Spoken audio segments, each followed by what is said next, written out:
All right, I'm going to try that again. Something happened with the connection.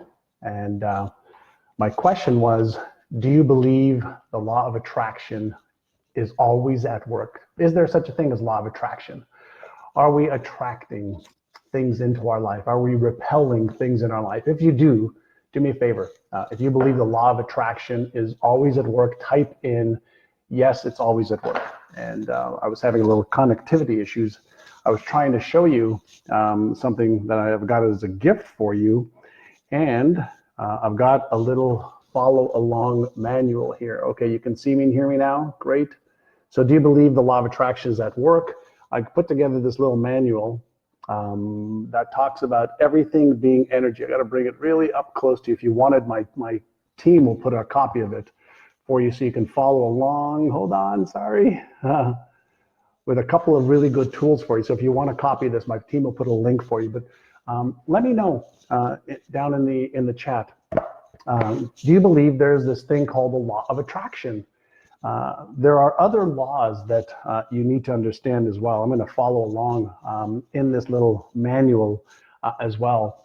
So let me take a look at your comments. If you believe that the law of attraction is at work, type in, yes, John, the law of attraction is always at work. I want to give you some things to think about and some tools. And hopefully you can hear me and see me okay. We were having some connectivity issues. So I see we've got a lot of people here from Marianne, hello. Patricia from Sweden, hi there. Brenda, Balaji, hello. Lisa, hello. Again, if you want this little manual, it's the Having It All, the Great Law exercise. My team will pin it for you so you can have a copy of it. It's about 6-7 pages. When we talk about or think about the law of attraction, before we even consider that law and several other corollary laws, when we talk about everything is energy, what does that really mean? Right? Like, what does that really mean? And when you think about, we use telescopes to look into outer space, into the cosmos, and we use microscopes to look deeper into material things until it all disappears anyway, right? We can see electrons and protons and muons and quarks and leptons, the very fundamental building blocks of nature, of our body, of plants, of the ocean, of everything in the known cosmos. And it appears that everything is vibrating. If you were to look through these electron microscopes, deep into a plant or even your hand, although it appears to be solid, we see vibrating packets of this thing we call energy, vibrating packets of something called quanta, right?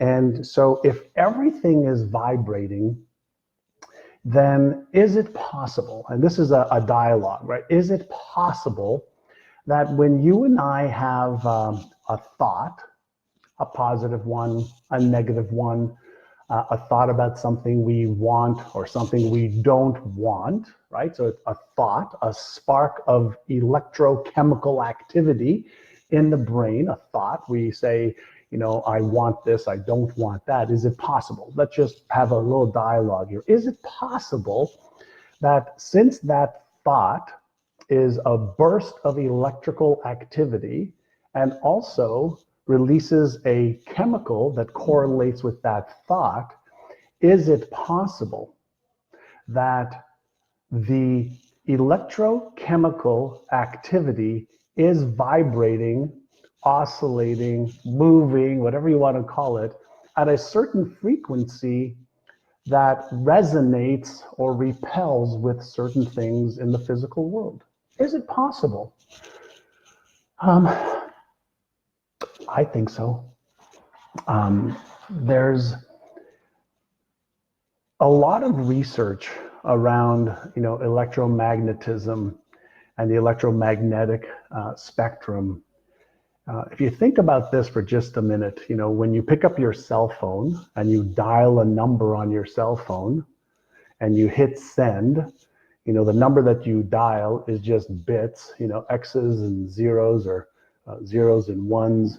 And that sends a signal in space, through space, to a satellite. And then that satellite, finds another cell phone with a specific IP address. And then those two things are connected wirelessly. It used to be through wires, but now it's wirelessly. Isn't that, typing into that phone number just an electromagnetic signal? Isn't my voice, your voice, just an electromagnetic signal? That I could be sitting here in San Diego in my home office. I could be talking, I can hear through these earbuds into my ears, but I could be talking through this wire that's connected to my computer. The camera's picking up the movement of my 100 trillion cells vibrating and emitting the light through my camera, through the internet, through space and time. And you're watching me and hearing me wherever you are in the world. Isn't that a communication between, bits and pieces and electrons and protons? Isn't it possible that the fact that we are talking about the law of attraction, you are here listening because you and I are in resonance? Like, you wouldn't be here if you weren't attracted to the words, to this little, weekly show that I do on this channel. You wouldn't be attracted to it if you weren't in resonance. If everything is energy, and yours and my body is nothing more than 100 trillion cells oscillating and vibrating at the level of my thoughts, my feelings, my words, my emotions, my sensations, my intentions, isn't it possible that the things that I think about the most, feel the most, fear the most, revere the most, is it possible that that is setting up this electromagnetic signal that people pick up on, that we resonate with? Whenever I teach the law of attraction, I like to change the frame a little bit from the law of attraction to the law of resonance, right? Because if you put a magnet, a positive magnet and a positive magnet together, they actually will repel, right? That force in between repels. So like does not attract like at the quantum level. Is it possible that resonance attracts? So if you think about, if anybody's a musician here, have you ever seen somebody play the piano and they hit the A440 key on the piano, and then maybe 10 or 15 feet away, a chandelier starts to vibrate? Have you ever had a tuning fork, and you hit a note on a certain musical instrument that vibrates, energy vibrating at certain frequencies, and the tuning fork resonates with that frequency? I've got to keep putting on and taking off my glasses so I could read. Sorry for the reflection, but does this make sense to you? Does this make sense to you? Right? So if everything is energy, how do you get into resonance with what it is you want to, attract? How do you get mentally, physically, emotionally, spiritually in resonance with the stuff that you want instead of what you don't want? Here's one of the biggest challenges. Our brains are wired for safety first, emotional safety, physical safety, financial safety first. And so in order to protect ourselves, our brain actually has to think about, where is there danger? Like, where could I get hurt? And in thinking about where you can get hurt, is it possible that sometimes we're in a temporary or permanent state of fear? And if we're in a permanent or temporary state of fear, is it possible that that state of fear or uncertainty or self-doubt is actually attracting resonating with the stuff that we don't want. One of the keys to applying the law of resonance is getting your mindset right, the brain, right, focused on what it is that you want, getting your heart, right, the emotions aligned as well. So it's head and heart aligned also with what it is you want to resonate with. And then there's another piece to it that not a lot of people think about or talk about, and that's the gut, right? The brain-gut axis is in communication with each other at all times. And there's a lot of research around you've got to really follow your instincts, right? Your intuition, your instinctual feeling about stuff. So you got to get the head, the heart, and the gut aligned. And that is really the winning combination to be in a state of resonance. Now, it doesn't mean that you don't pay attention to the things that could go wrong, that might, hurt you physically, emotionally, spiritually, financially, etc. But you have to do that as a protective mechanism, but then move into a state of resonance, knowing that if everything is energy, all the answers, all the tools, all the resources, all the people, everything that you need already exists in this phenomenal, abundant, omnipotent, omnipresent universe that we live in and are part of, then the key is to practice resonance. Does this make sense to you? By the way, my team put up, as I mentioned, a little manual for you that explains a lot of this. It's a gift from us to you, so you can have it all.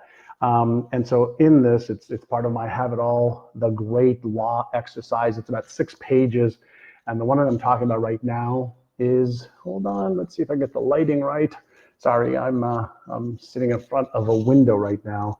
And so if everything is in this state of vibration, your job is to get alignment. And anytime you're out of alignment, then you're not going to be in resonance with the things that you want. One of the visuals that I like to always have people consider is, what does every band look to do between the vocals and the instruments, right? A band practices so that they can get into resonance, so they can apply this law of attraction. The attraction force is strongest when the resonance just fits, right? And so when we get into resonance with exactly what we want, and we don't focus on what we don't want, that is what sets up this law of attraction force. Okay, makes sense. The other law that we talk about here, sorry, it's right over there, the law of cause and effect. By the way, if you're enjoying this, do me a favor, hit the like or the love button and let me know that you're enjoying this. I'll keep giving you some, hopefully some killer content. By the way, if you like this, hit the share button as well. I love to share this. So when we talk about energy is everything, that's the great law. The law of vibration or resonance is another corollary law. But there's another few laws I want to talk about, but only if you hit the like or the love button or you share it. So I can give you a couple more goodies. There's a law that I learned many years ago called the law of cause and effect. So I want you to just consider this for just a moment. And these are these are philosophies and awarenesses for living life, right? Everything in our physical universe, okay?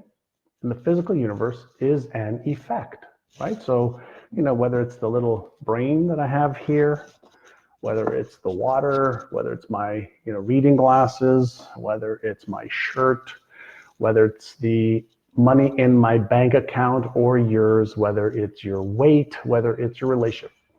The effect that you are experiencing and seeing right now, the result is nothing more than the end game of something that caused it. So we don't see effects independent of cause. The law of cause and effects state that for every effect there is a cause, and for every cause there's an effect. So in the physical world, let's leave quantum physics out of this for now, or quantum mechanics at the subatomical level or at the atomic level. So if you think about the effects that you're experiencing right now, what causes those effects? Right? If you look inside your closet, you see a closet, that's an effect of what you bought or didn't buy. You look at your bank account, that's an effect of what you did or didn't do to earn money, save money, invest money, protect it, etc. And so if you want to change any result in your life, you don't focus on the current effect or result. That just gives you a little bit of information of history of what happened in the past. So if you want to change any effect, any result in your life right now, you need to go to cause. And so what causes you to take action or not take action? And you're quickly going to discover that your beliefs, what you believe to be true, what you believe to be possible, what you believe, you deserve, what you believe you're worthy of, that's going to drive behavior, or it's going to drive you not to take action. So beliefs cause positive or disempowering negative behaviors. Emotions, fear. If you're afraid, if you have this vision or this goal, but there's a fear of being embarrassed or ashamed or ridiculed or judged, or you fail or you succeed, fear affects behavior. It affects your motivational centers. It affects what you do or what you don't do. And so you have to understand emotions drive behavior as well. Emotions cause vibration in the body. And that vibration either resonates or doesn't resonate with the goal that you want to achieve. So if you have a vision or a goal, and in one moment you are focusing on, wow, I want that, it's exciting, it's amazing, it's great. But then another vibration within you is going, but what if I fail? What if I disappoint myself? What if I'm embarrassed, ashamed, ridiculed, or judged? Now we have these opposing energies in our brain and in our bodies, and a chaotic vibration causes us to lose motivation, causes chaos, causes neural dissonance. So we have to understand that if we are energy, we established we are, if this law of resonance needs to be in harmony, and then we have opposing emotions versus our vision or our goals in different parts of our brain or body, then we are going to be in a state of chaos. And in a state of chaos, we default to safety. Let me repeat that. In a state of chaos, we default to safety in our old conditioned patterns. So beliefs, emotions, values drive behavior, habits drive behavior. So anytime that you are not achieving the vision, the goals that you want, something in the law of cause and effect may be working against you, and you may not be in resonance at all the levels that you need to be in resonance with. And that is one of the things that I see people that they don't take into consideration some of the other laws. Many people think that the law of vibration, the law of attraction is, sit there, write out your goals, have your vision, and pray and hope and meditate and be mindful. Really? Where'd you get that idea? And maybe it's from, the movie The Secret, but I don't believe the movie The Secret went deep enough, into some of the corollary laws. Does this make sense so far? If it makes sense, hit the like or the love button for me. What I'm trying to do is I do these 30-minute sessions. By the way, I mentioned if you want the little manual that explains this a little bit more, it's available in the link that my team put on there. It's part of my Having It All, the Great Law exercise. I'm looking at it on my iPad so I can make sure I get to that. So that's the law of vibration, law of attraction, law of energy. And then this one is a huge one, and there's a whole bunch of questions for you, to answer and to fill in, so you could take this deeper if you'd like to. And hopefully you like this and you enjoy getting free gifts, and you don't mind share my work with others. There's another law, right? The universe is filled with laws. There's a law called the law of gender or creation. When I consult with people and they have a vision or a goal, one of the things that many people forget is ideas are mental and emotional or spiritual seeds, right? From the no thing, from the ethers, we use one of our brain's faculties, conscious faculties called imagination, right? From the nation, the image nation of all possibilities, we have this ability to dream, to see things, to create, to hope and create this image of what we would like, our life to be like, our health to be like, our charitable contributions to be like, what we would like to create, give, do, be, have, and we have this image of stuff. And if we take that image and we get really clear on exactly what it is that we want, the universe operates by exact precision and law. So the more clear we are, the more we are in resonance with a very, very precise and clear image. Just like if you plant an apple seed, you're not going to get an orange unless you create a hybrid, right, at the genetic level. When you create this clarity and you have a seed, the law of gestation and creation says for every seed, there is an incubation or gestation period.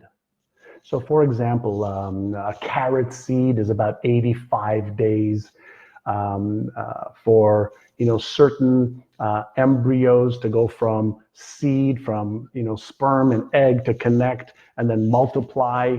For a human, it's like 285 days. That's the gestation or incubation period. What most people don't take into consideration is what is the incubation or gestation period, for my thought, my idea. Like, how long should it take? And a lot of people are planting really good seeds initially, and then they are like, hey, it's not happening fast enough. And they keep digging up the seeds to see what's happening, and they ruin the whole process. So the law of gender and creation also decrees that you have to plant the seed, and then you have to take care of the soil, and you've got to weed the garden, so to speak. Something that I like to share, you know what? Give me one quick second. I'm going to do something I haven't done in a while, but I think I found something. Give me 30 seconds. I'm going to do something. Hopefully you can hear me, but I want to bring something that I think I have in here. Actually, it's not there. It might be right over here. Hold on one second. I found something the other day. Look at this. It's right actually here. Hold on. This is an unusual little move. Hopefully you can hear me and see me again. I was looking for something. Does anybody know what this is? I just found this the other day. Anybody know what this is in my hand? Just make sure you can hear me. All right. This is an acorn. This is a seed called an acorn, right? And if you can hear me and see me, just give me a like or a love to make sure. I want to show you an example of the law of attraction and cause and effect, right? So you can see it and hear it. Awesome. Okay. So where is the oak tree? Let me show you something so profound and so special, and pick up the little manual we had for you. But so profound and so special. Where is the oak tree? It's a seed for an oak tree, a giant, 100-foot oak tree, 20 feet around. Where is the oak tree? This is the seed, right? It's a seed. There you go. Okay. So a lot of people say, well, the oak tree's inside. And I say to them, I said, well, if I opened it up, would I find an oak tree here? And they say, well, no, you wouldn't find an oak tree there. So the seed has the potentiality of an oak tree. Now, what would happen if I planted this seed in the right soil? Plant a seed in the right soil. right? If this is energy and it's vibrating, which we know it is, and I plant it in the ground and it's vibrating, how does it become an oak tree? Well, it's vibrating and then a little root starts to come out. And the root then brings the water and the nutrients that it needs to increase the amplitude of the vibration of the seed. The seed, in essence, is attracting, is in resonance with whatever's underneath the soil that it needs for fuller expression and expansion of itself. So if this little acorn, breaks and little roots come out, and the little roots, okay, are bringing more nutrients to it, and it increases the level of amplitude or vibration of this because of the food that it's receiving, and then it sprouts, and out through the earth comes a little sprout, and then another law of the universe continues above the ground, right? This thing is now in vibration, it sprouts, and then the sun, the energy of the sun, through a process called photosynthesis, creates chlorophyll within this little seed that's got roots and sprouted now. And through this process called photosynthesis, this seed in the right environment, vibrating at the frequency of an acorn, becomes this giant, big, huge acorn. So where is the oak tree? And the answer is the oak tree is already in the universe. The key is to understand that if you dig this up in 3 days or 5 days or 7 days, where's the oak tree? Where's the oak tree? Where's the oak tree? The oak tree's not here. It's taking too long. You're ruining the chances of the seed to flourish, to germinate, to be able to become this giant, amazing oak tree. And so in addition, with this law of attraction and resonance and cause and effect and law of gender, which states that there is an incubation or gestation period, that you need to allow things to become what they're supposed to become. And if you're impatient, if you're not able to be in this awareness that all of the answers, the tools, the things that you need are in the universe, and you have to be in resonance at the mental, emotional, physical, and spiritual level in order for everything to work together, you're going to ruin the chances for you to grow and become everything you're able to become. Does that make sense to you? So I've put together 3 or 4 of the laws for you. There's a few other ones, and if you want, a free little manual explaining some of this, just pick it up. It's free, and that's the time we have for today. So did you enjoy this? If you like this, hit the share button. Let's share this with the world.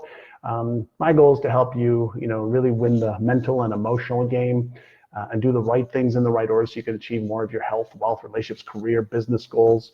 And I appreciate you so much. I hope you've enjoyed another session today. And again, if you like my work and the work that we're doing at NeuroGym, everything I'm doing, as you know, and what we do at NeuroGym is really focus on the neuroscience, the evidence-based stuff, versus a lot of the airy-fairy stuff or the stuff that just doesn't make sense and isn't really accurate. So thank you so much for being a friend. Thank you so much for sharing this. Thank you so much for being on my channel, and I appreciate you. Pick up the free little manual, and have an amazing day. I gotta run. All right, bye now.